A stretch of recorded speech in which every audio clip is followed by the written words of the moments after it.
Hello, I'm Ryan, and today I'm going to be doing my long-awaited, mostly by me, Prada video, Prada slash Miu Miu slash the Prada World video. I am so insanely excited. I'm literally hacking into the mainframe right now. You guys have been hearing me talk about chaos in fashion, and as we lose control, do we become more extreme? And I keep referencing this book about the extremes and fashion and why we're moving towards sincerity and undermining the cultures of conservatism. And I keep drawing it back to Prada, but I have not made a full comprehensive video. I'm going to talk about it, why we are transgressing against, why we're not moving toward minimalism or quiet luxury. We're actually moving toward extremes, baby, hipster fashion, baby, HBO girlsification of fashion, convoluted clothes, mismatched colors, old lady outfits, transgressing against male objectification, why we are moving back into that culture. We're getting somewhere. Let's get started. I'm so excited. So, to introduce the fashion houses, the House of Prada exists at the intersection of intellect, art, and eccentric subversion. It was founded in 1913 in Milan, Italy, by Mario Prada. The house is now under the direction of Belgian designer Raf Simons and Mario's granddaughter and visionary miuccia Prada, aka Miu Miu.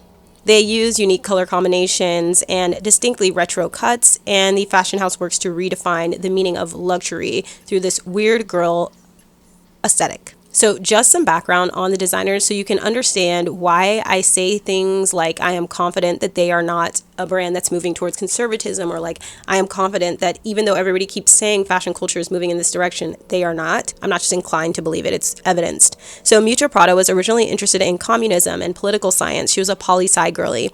But she used her position as an intellectual outside of the realm of vestment, aka clothes, to move fashion from traditional conceptions of luxury into an arena of reconciling cultural symbols, especially those of progressive youth culture. So her work is a lot more symbolic and intellectual than it is just literally luxurious, right? There is a deep cultural meaning and resonance behind her work, and it's about where it's situated in broader culture that you're supposed to be interpreting, meaning you have to actually be tapped in, period.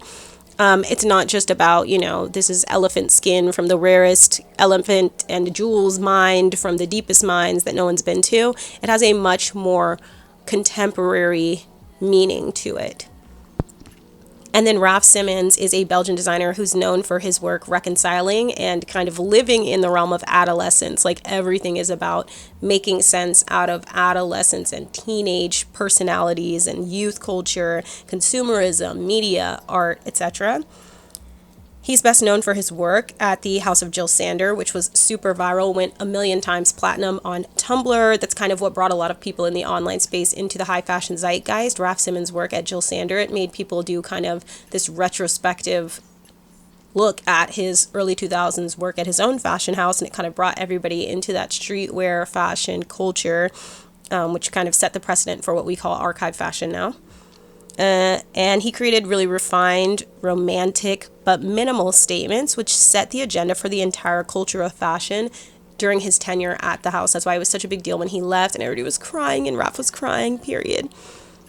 So we're going to take a look at, first, Prada Spring 2025, so that we can kind of make sense of how culture has progressed at these houses and why it was so transformative for me to read the source material to understand the direction of fashion. So following the house's previous, more quiet, minimal runway shows, which offered a singular kind of refined statement with each look, Prada's Spring 2025 runway show was instead a rebellious, colorful, kind of chaotic parade of looks. It was like an explosion, denying the conventions of cut, color, fabric combination, and occasion. It teleports us into the outcome of extremes. I'm going to read you the summary from the Prada website. Listen closely. It says, "We exist in an era of extreme information, immersed in a constant stream of content. Our consumption of the infinite panorama offered by the internet is driven by algorithms, finite sequences of instructions that circumscribe the decidable through logic in a fundamentally illogical world. If that interpretation posits an architecture of understanding, in contrast, humanity can be defined by its unpredictability, a rejection of the derivative and expected. Here, a discourse is open, provoked between these two distinct perspectives. So that is to say that they're opening a discourse between the things that are predictable and kind of cemented by technology and derivative versus the original things that humans can create in contrast. Humans are fallible, unpredictable, imperfect, right? They're trying to make sense and logic out of a nonsensical world where things happen and it makes no sense, or things are extremely coincidental, even though, you would think the way to be inventive is to do something never been done before. Sometimes in nature, something happens and you're just like, but that doesn't make sense. Like, what? Like, that's consistent, or that's too coincidental. How could it be possible? But it is possible. An example is, and I've told this story online before, but the last day that I was in university, I lived on campus, and I turned in my last paperwork, or I was going to turn in my final paperwork, my last ever college paper, in person. And I kid you not, I walk out of my apartment on campus, and I'm walking through this parking lot that I walked through every day and nothing ever happened. And as I'm walking through the parking lot to turn in my final paper, all of these yellow butterflies start floating around me. They all fly off the trees. There's no cars, nobody's coming through, nothing happened. I'm telling you, nothing happened. All of the butterflies fly off from the left and the right and start swarming around me. These beautiful yellow butterflies, like, yay, congratulations, you finished. Why did that happen? I walked through that parking lot every single other day and it never happened. There was never any butterflies in general. They certainly never swarmed down as soon as I started walking through and floated around me beautifully like in an anime. But that's how real life is, that you would think that that wouldn't happen. And the only time it ever happened again was when I went out with somebody that I have a huge, insane crush on. That is like my biggest crush in the world. A butterfly or two that were yellow, the same exact kind, even though one was in Florida and one was in New York City. The same looking butterfly floated around me as I was walking towards them. Like, it's weird that that would happen, and it's weird that those were the only times that this ever happened to me, but that's how life is. Life is serendipitous and makes no sense, and it's illogical, etc. And it's like, you cannot recreate that with technology, that kind of, splendor and serendipity. Okay? So, you see these open hole skirts, haphazard styling and artifice, wires that animate the movement in the garments. So you question reality versus fiction, right? You're trying to reconcile artifice in this collection. It's so chaotic. There are things that you can see through. There's transparency. There's nonsense. There's things that are completely wearable and things that are completely imagined and unwearable or impractical, I would say, throughout the collection. And then you also have, like I said, these clothes being animated by wires. So you're like, is that the wind sweeping them up or is that fake? And it positions you to have to think about that. I saw them in person at Dover Street Market when Violet showed me them, and it was like so interesting because I really forgot that those were wires in there. I was like, whoa, everything's so bent up. It really makes you contemplate, the distinction between what is created and what happens naturally. And it's an interesting continuation of Prada kind of doing that theme, because they've shown wrinkles on the runway a ton before this, and they've also shown like the impact of wear and life on clothes in so many different ways. The frizzy hair, the wrinkling, the squeezing tight of things, they're trying to show what happens when you actually interact with your reality. There's an outcome on the person who's living and wearing the clothes. Okay, and then we go to Miu Miu, the little sister, spring 2025, Salt Looks Like Sugar, which was about examining the brand's cultural dialogues with groundbreaking women artists and filmmaker. Don't trust your eye. Look deeper into the meaning. Salt looks like sugar. Something that is bad can look good or seem like it's going to taste good and be sweet. One of the artists was Goshka Makuga, who installed art in Paris, investigating the scope of vanity, analyzing how women see themselves through their own gaze. Page 13 of Fashion and Materiality says, fashion materializes otherwise abstract concepts of time and space. And I think that that's what's represented here. There's a quote that says, vanity and deceit connect, and she produces the truthless times. Not everything should be explained, she says. The magic is in the unknown. This is what she told Tate. She highlights the value of collaborating and exchanging thought and intellectual energy, which I think is an interesting way of thinking about Raf Simons and Miuccia Prada. I felt like the collection acts to draw attention to the wearer and highlight their identity rather than shrinking or minimizing them with kind of a lot of the chaos that you see throughout it. Exalting the self on the world stage and your POV and vision to the rest of the world. It feels very aesthetically aligned with hipster behavior. You're kind of putting on a platform the things that you think about and believe in. You're not trying to hide or silence yourself in the chaos of the world. You're saying, I actually have a perspective on these things. You know, when everybody is denying identity, I am actively representing identity. You're like signifying your participation in the broader cultural conversation about, you know, what's going on. You're not saying I'm divesting, I don't care about any of this. You're saying like I am actively participating and this is my perspective and what I have to say. I loved the haphazard matching and mismatching across the different parts of your life that look like adolescent self-expression. It's very teenager or midlife crisis, which I'll talk about a little later. And it's like this form of unrefined experimenting that I think comes from like the nature of the freedom of growing to build a sense of self that, again, is not replicable by technology, which live, laugh, love. You see these layered briefs and collared shirts, these tees, these coats, these open foot socks, which I think are some of my favorite pieces of the collection. It is so fabulous. And they have a QR code at the show that drives you to this book, The Extreme Self by Basar. What's preceleration, you might ask? Well, it's the acceleration of acceleration. Change has been changing faster than our ability to understand or acknowledge those changes. While time also accelerates, feels more hurried and less abundant, the present is stretched out. There's the recent present, the extreme present, and the near present. It means that the present is a field of study that requires historical, anthropological, and magical thinking. The three of us cohere around these conquests to compute the present moment in all its flux and mutability. He says, we're in an end core now. That's his quote. What is the extreme self? Well, it tracks the mutation of personhood inside the extreme present. These mutations are a feature of emotional capitalism, where each person plugged into the global communication media network has become a precious resource. Each of us is calibrated to produce statistics with likes and views, etc. This is where it all begins. This is where I scream. This is where I gag. This is where I run. Each of us seem to be more important than ever, not only to ourselves, but to the broader world as a whole. The Extreme Self by Basar. So, this is a book by Shumon Basar called The Extreme Self. This is where I got the quote, as we become more powerless, do we become more extreme, from Shumon Basar. This is something that he proposes. He is a British writer, editor, and curator. His book is Self-Portraits, and The Extreme Self tracks the mutation of personhood in the extreme present, he says. He says we're calibrated to produce metrics at an extreme scale. What if we need a new word to describe this thing that individuality is morphing into? You're now becoming your extreme self, and it's happening to you as you read these words. And he says about the 21st century, who belongs to what? Our bodies and selves are extracted, and we offer that for free. This is what he says in his keynote on his work. Who belongs to what? Rather than what belongs to who.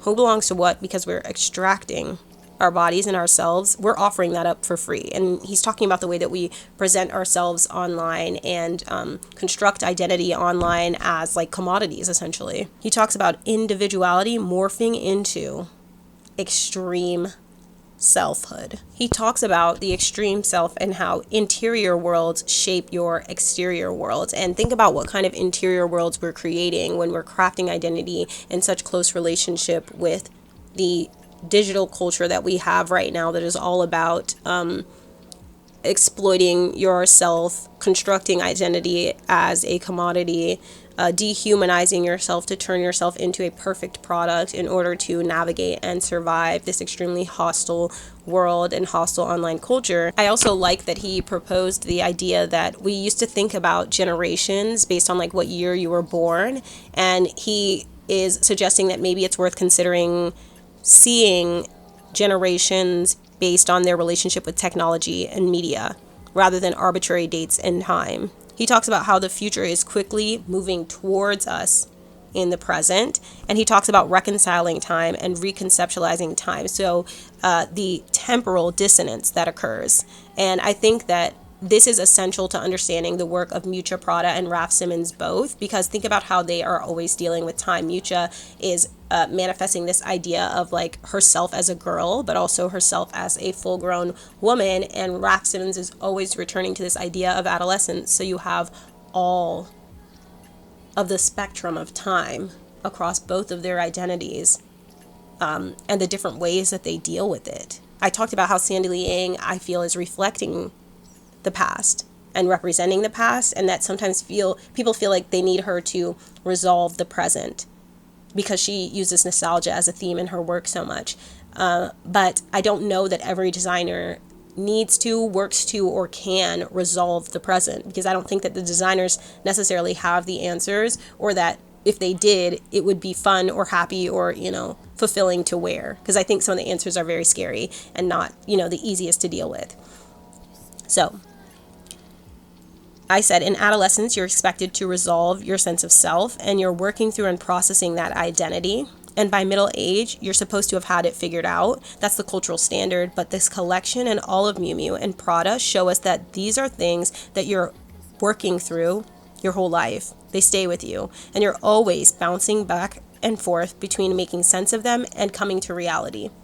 You're always trying to make sense of these things. You're always trying to resolve these things. This is not something that can be resolved. And I think that's part of why I am, I try to talk about Sandy Liang as a fashion house in a way that helps people understand this, that they want kind of Sandy Liang, Shu Shu Tong, the Simone Rochas of the world, the Ashley Williams of the world, who do so much work on not only nostalgia, but playing with the ideas of girlhood versus womanhood and these progression of these points of your identity. Like, they want, sometimes I feel the audiences, for these people to make sense of these things and say, it'll be okay. I have the resolution, this is how to make sense of it. But I think we're always trying to resolve those times in our lives, and we can dig deeper and deeper as we get older, but it doesn't mean that we can resolve them.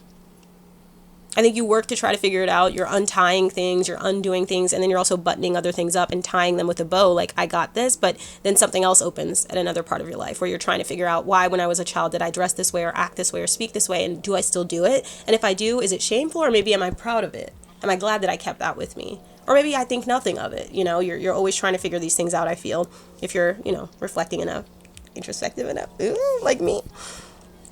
So it's like constructing self-portraits and evaluating the binary between you and not you through paratechnologies of the body. This is something that was said during the video that I'm going to link down below about the extreme present and the way that they picked artists to construct that. I have to get the citation on screen for who described this, but they were talking about how that's a part of doing drag. And I think fashioning identity in some contexts, especially as a queer person or trans person or gender nonconforming person, can align really meaningfully with that, and reconciling adolescence, time, gender, identity, constructing a sense of self, doing that in the digital realm and in person, etc., etc. They're so connected to queer and trans and GNC identities, but I want to make a full video on that, so we'll get there. But yes, that was a really great, poignant point that I loved being brought up in the first video that I'm going to link.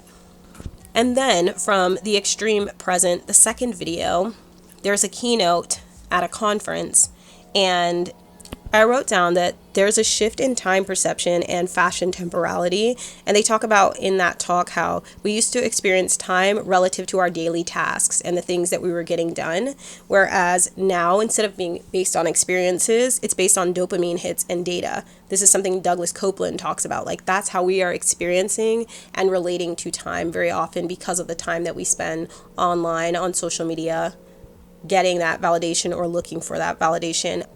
My reflex when I got stressed was, let me open Twitter. Somebody said something annoying on Instagram, so my brain is like, let's immediately go to Twitter. But I'm not going to Twitter, so I just can't, and I have to actually unwind and deal with that. And I'm like, I am literally relating to not just time, but space and energy based on dopamine hits on social media. So it's getting confusing, but that's why I'm disengaged, because I'm just so virtuous. I'm just such a great person. I just identify my problems and resolve them.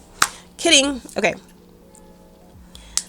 So they talk about how data replaces time, and the cloud makes time infinite in that way, which is scary.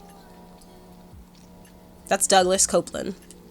He talks about the atomization of time into smaller and smaller micro units, because you're interacting with time in this way where you're I just clicked on something on my phone screen, I need it to change immediately. Like, do you know what I mean? I'm very much that way. I'll be like, click, and then it takes 2 seconds to load to the next page, and I'm like, are you joking? Let's go. 2-second refresh on your social media app is how you're thinking about time, where it's like, it's not enough, it's taking too long, maybe the site is down, maybe it's broken.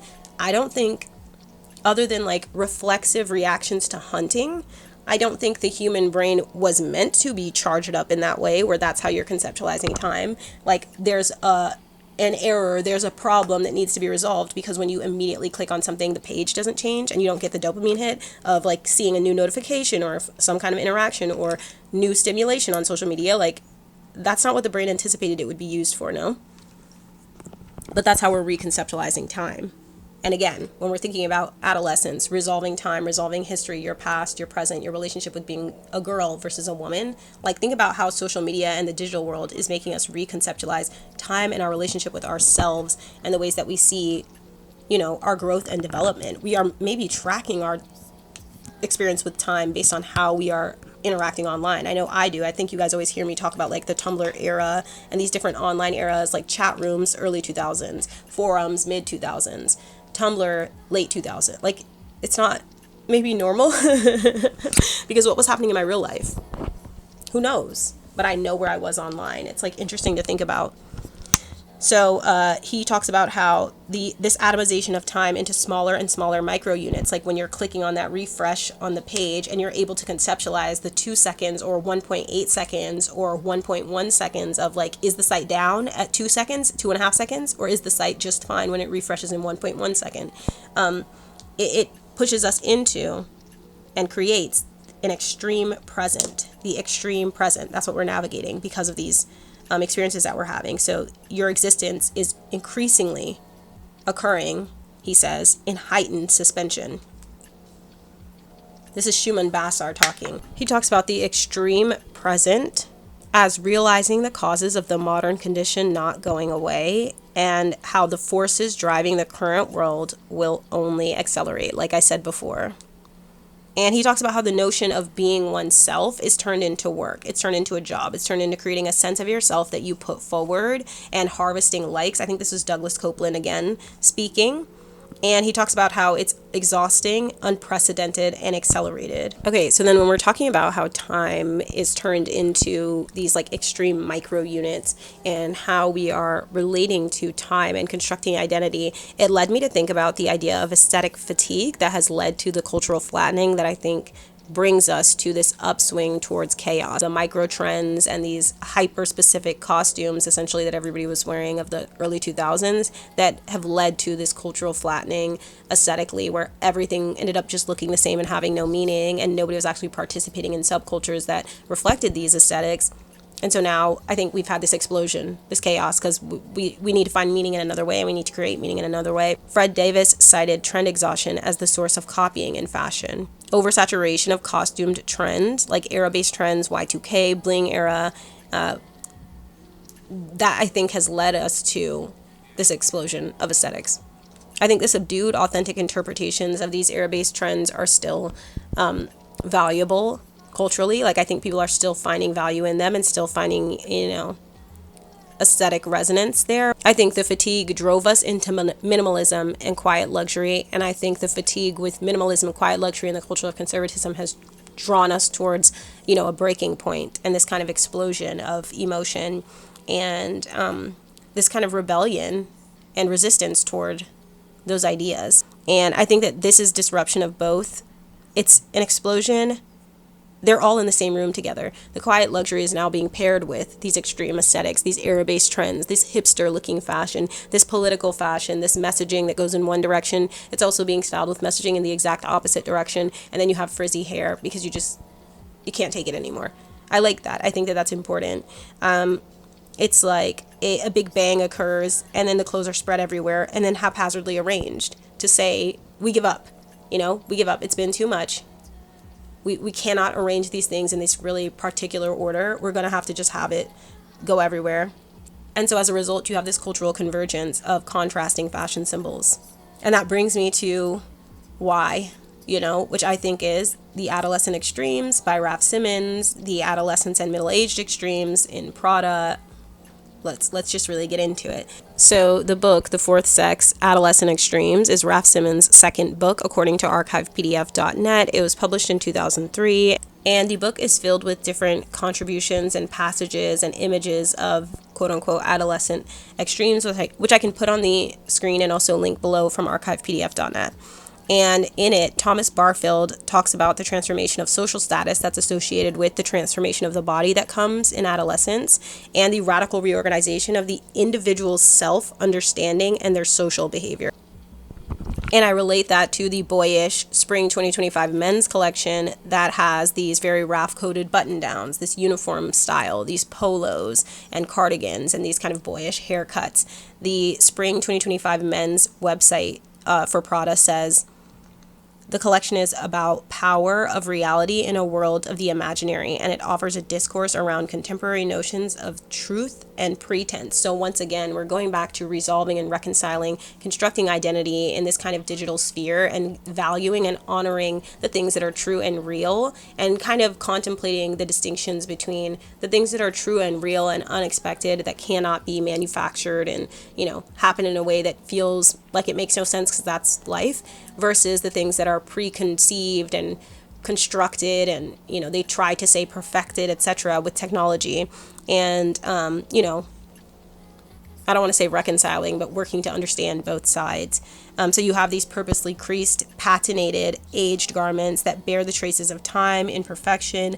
It's another sign of living. It's another sign of reality. That's what they describe. You can see throughout the collection how they play with real and fiction with these printed belts, the haphazardly styled, chaotic, dramatic, flamboyant sportswear, these occasion pieces that are styled with casual sportswear and outerwear. It's what are you talking about? These gigantic visors and the face covering shades. You have these unexplainable prints combined with textures. William James highlights the connectedness between body and soul, clothing that all co-constitute the human in fashion and materiality. Clothing is a conscious positioning in the world, he says. And I think you realize that much as a teen, and I think you come to terms with it in yourself when you're middle-aged. I think you start to accept that connectedness. Maybe it's neutral, maybe it's terrible, but I think you start realizing that and you start finding power in it at both of those times. There's a temporal commonality of freedom. Time-wise, adolescence and middle age, you're like, okay, I'm free. I've gotten done what I needed to. I've established a life. Now I can get a sports car and, have longer hair or start dyeing my hair and trying to be sexy, get my muscles back and stuff like that. Being a teen and middle age is you have an opportunity to try new things. You're returning to adolescence in your middle-aged period where you realize the legitimacy of working to express and find yourself and indulge in your interest. You're feeling okay with being cringe and obnoxious. This is something Boxed Way said on live while I was on TikTok live. If you would like for your comments to be included in my videos, watch me on live. And we chat through these things all the time. Obnoxious, that's Boxed Way's POV. You're pushed to express yourself on extreme ends of the spectrum and find your quote-unquote true self. You're in a midlife crisis, and when you're a teenager, you have these discernible elements of identity because you're signaling an extreme rather than refining.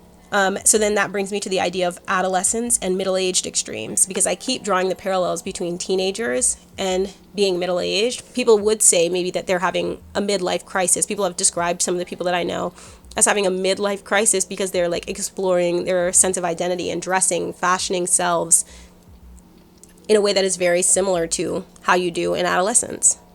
They're kind of on these extreme ends. They're kind of dressing in a way that is, they're finding their style. They're doing their hair in a different way for the first time. They're doing their makeup in a way that you're like, okay, you're working this thing out. Kind of like when you go into subcultures to rebel against your parents when you're a teenager and you're like, I don't have to do what you say. I don't have to dress the way that you say. I think as you kind of come of age when you're older into your 40s and things like that, you start realizing you fell out of the adolescent idea that you could rebel and resist and do what you wanted. A lot of times, a lot of people do because of the responsibilities they end up having as adults, right? When time is coming at them really fast, they have a child or several children, they have a family, they have bills and responsibilities to their families and their parents and their culture and, their jobs that they have to take care of. And then they're trying to push themselves closer and closer towards the standard to make sure to keep that preservation and safety. Keep it consistent and, maintain all of their responsibilities as you have to as you get older. And I think you start realizing that maybe you didn't have to do all those things and abandon all those parts of yourself to keep things up, or even if you had to, you regret it. It's sad. Like, you miss those parts of yourself that you had as an adolescent because you, like I said, you work to reconstruct your sense of self as it relates to your social status, like Thomas Barfeld said. The transformation of social status associated with the transformation of the body, radical reorganization of the individual's self-understanding and social behavior. When you're a teenager, you're kind of free. There aren't that many consequences. You can't go to jail or prison usually, or be tried as an adult if you make mistakes or you act irresponsibly. For some people, yes, but the expectation is in dominant culture that you don't have as much responsibility, and you can kind of live more freely, and you can dye your hair bright blue and purple, but because you don't have a job usually, so that you don't have the responsibility or negative outcomes socially, and you don't have to worry about like dating and finding a partner and your biological clock ticking and all these things that come as a result of social alienation. There are fewer consequences. You can get a job. It's difficult to get a job when you have blue or purple hair as an adult, and when you have to actually pay bills or take care of children, you don't have the freedom always to say, I'm just going to be myself, I don't care, because you have, other things to think about. So it's kind of like thinking about the time between those two periods and why they have so many parallels between each other, and then connecting that back to, like I said, Raf Simons' preoccupation with adolescence and Miuccia Prada's preoccupation with not only reconciling the time between her girlhood and adulthood, but also representing that in her fashion design over the years. Like, so many of Miuccia Prada's collections at Miu Miu and Prada are about girlhood and young adult women in the work world, and these kind of reserved, subdued representations of womanhood that challenged the rest of what was going on in fashion. I always bring up that some of the fashion critics in the early 2000s were really critical of Miuccia because they were like, does she know how to do anything sexy? Like, everything she designs looks like an old lady or a little girl. And they were like very critical of her, and they kind of celebrated when she did do things that were conventionally sexy. But I think the appeal of the fashion at Prada and Miu Miu is its weird girl fashion for that reason.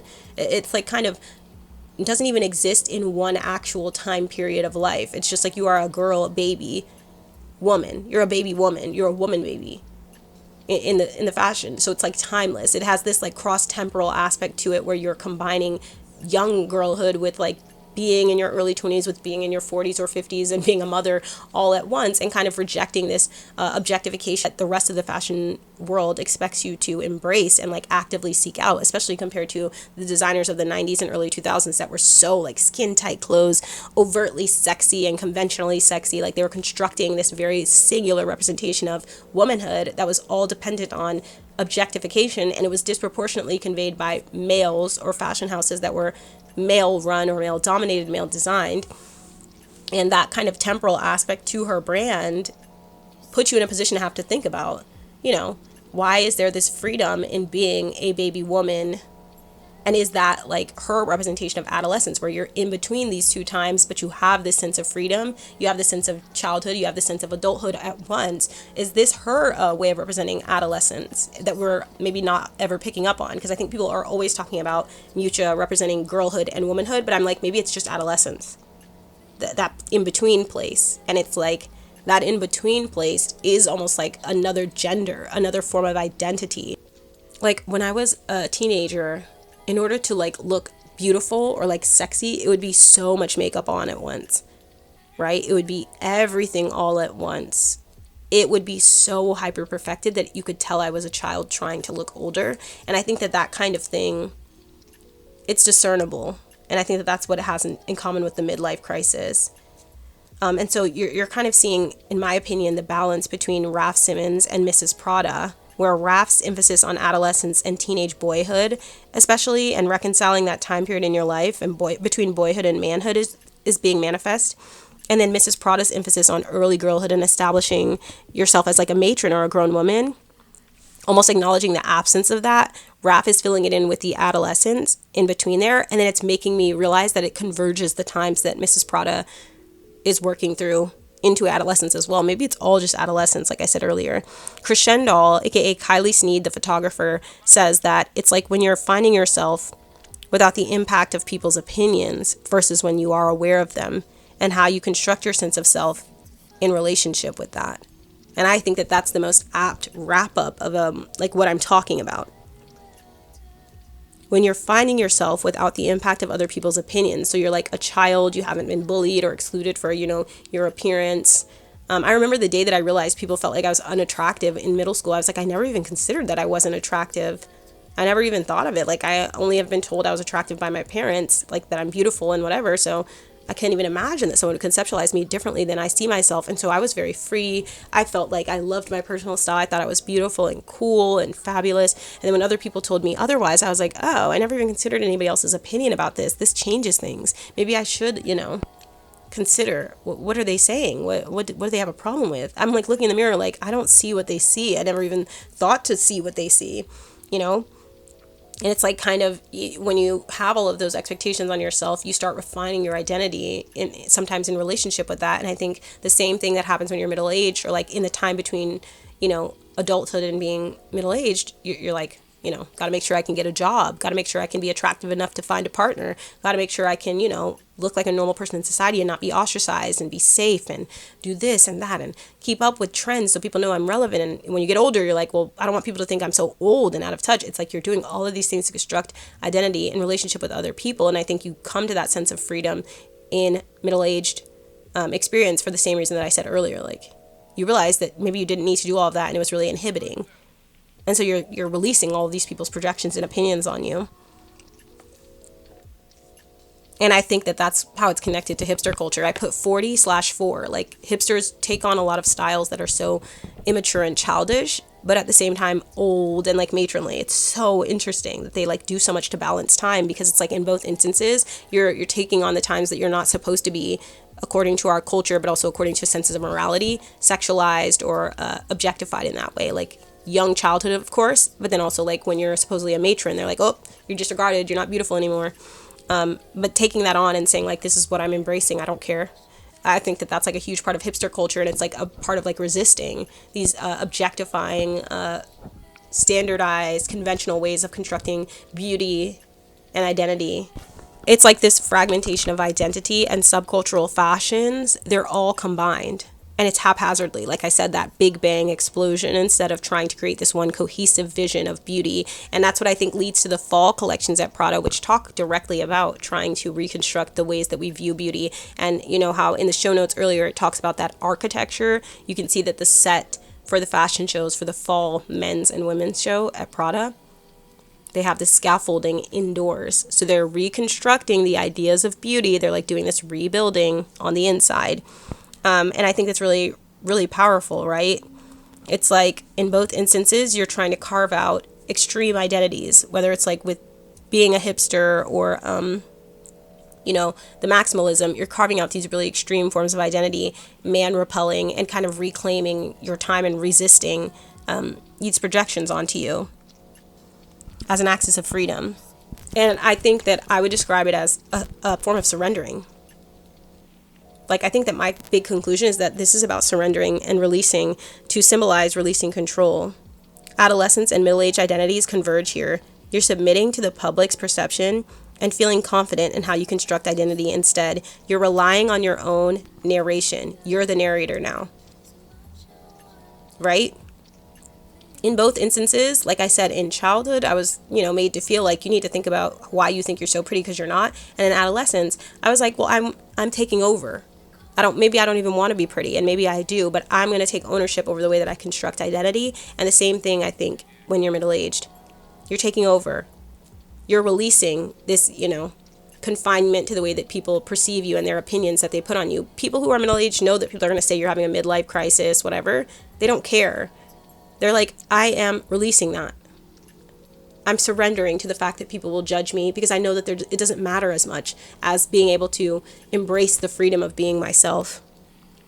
I'm the narrator. I get to dictate, I have the final say. I get to dictate my own story. No one can project onto me that what I'm doing is wrong or embarrassing or cringe or trying to be young again or trying to be cool. It's what I'm saying it is. I'm the one that's writing this. Heike Yen says, fashion has the ability to materialize otherwise abstract concepts of time and space. Like I said, clothing is a conscious positioning in the world.